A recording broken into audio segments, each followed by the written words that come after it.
Hi అండి. Mushrooms curry చేసేసుకుందాం. చూడండి, నేను ఒక 2 ప్యాకెట్ల మష్రూమ్స్ తీసుకున్నానండి.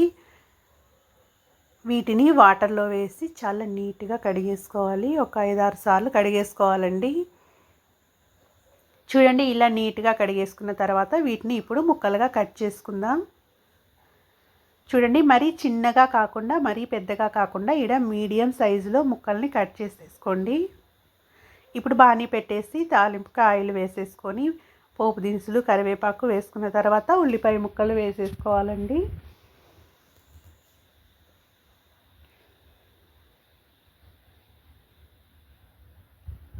వీటన్నిటిని కలుపుతూ చక్కగా వేగనివ్వండి.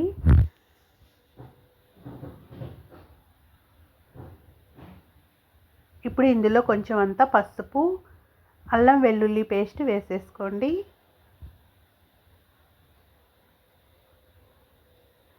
అల్లం వెల్లుల్లి పేస్ట్ పచ్చివాసన పోయిన తర్వాత ఇందులో మనం కట్ చేసి పెట్టుకున్న మష్రూమ్స్ ముక్కల్ని వేసేసుకుందాం.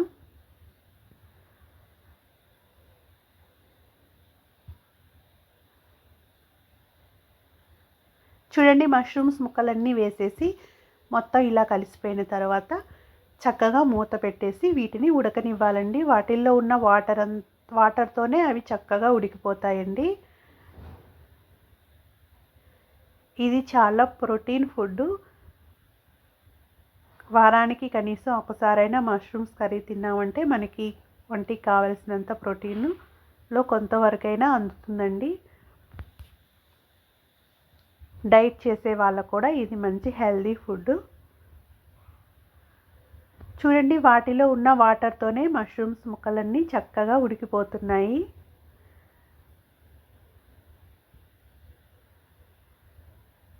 మనకి ఇది సేమ్ చికెన్ కర్రీ లాగే ఉంటుందండి. టేస్ట్ కూడా అలాగే వస్తుంది. మనం వండే దాన్ని బట్టి చికెన్ కర్రీ టేస్ట్ వచ్చేస్తుందండి. నేను వండితే మాత్రం వచ్చి చికెన్ కర్రీ టేస్ట్ వచ్చేస్తుందండి మష్రూమ్స్ కర్రీ. చూడండి, ఇలా వాటర్ వచ్చాయి. మూత పెట్టేసి ఆ వాటర్ అన్నీ ఇనికిపోయే వరకు చక్కగా మగ్గనివ్వాలండి. ఇప్పుడు ఇందులో తగినంత ఉప్పు, తగినంత కారం వేసేసుకోండి. చూడండి, వాటర్ అన్నీ ఇనికిపోయాయి. ఇప్పుడు ఇందులో తగినంత ఉప్పు, తగినంత కారం వేసేసుకొని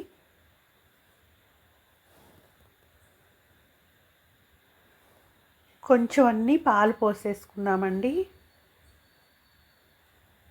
చూడండి, ఉప్పు కారం వేసేసి చక్కగా కలిసేలాగా కలిపేసుకోండి.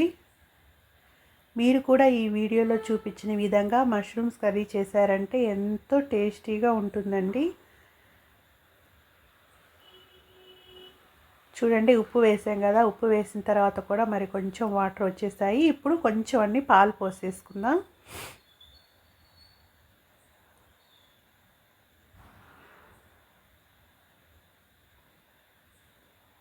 పాలు పోసిన తర్వాత ఒక 2 నిమిషాలు మూత పెట్టేసి మగ్గనిద్దామండి.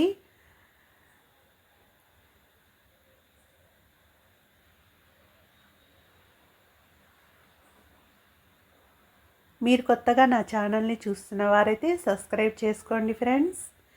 షేర్ చేయండి, లైక్ చేయండి, కామెంట్ చేయండి. పాలు పోసాం కదా, ఇప్పుడు కొంచెం సేపు మూత పెట్టేసి మగ్గనిద్దాం.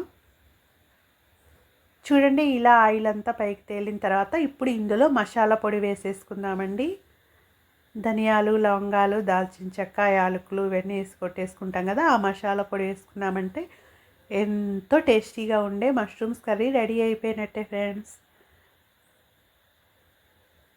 చూడండి, మసాలా కూడా వేసేసి ఇలా తిప్పేసామంటే చూడండి, అసలు చూడటానికి కూడా చికెన్ కర్రీ లాగే ఉంది. మాకు ఈ మష్రూమ్స్ కర్రీ తింటుంటే సేమ్ చికెన్ తిన్న ఫీలింగ్ వచ్చేసిందండి. చూడండి, ఒక్క నిమిషం మూత పెట్టి అలా ఉంచేసామంటే మనకి ఇప్పుడు ఎంతో టేస్టీగా ఉండే మష్రూమ్స్ కర్రీ రెడీ అయిపోయిందండి. చాలా ఈజీ ప్రాసెస్లో చాలా ఈజీగా చేసేసుకోవచ్చండి. చాలామంది ఇలా బయట కొన్న మష్రూమ్స్ ఎలా వండుకోవాలో అని అనుకుంటూ ఉంటారు. పెద్ద కష్టమేం కాదండి. చాలా ఈజీగా ఇలా వండేసుకున్నామంటే ఎంతో టేస్టీగా కూడా ఉంటుందండి. వాటిని మనం నీళ్ళల్లో వేసేసి శుభ్రంగా కడిగేసి ముక్కలు కోసేసి వేసామంటే వాటిల్లో ఊరే వాటర్తోనే కూర అంతా మగ్గిపోతుందండి చక్కగా.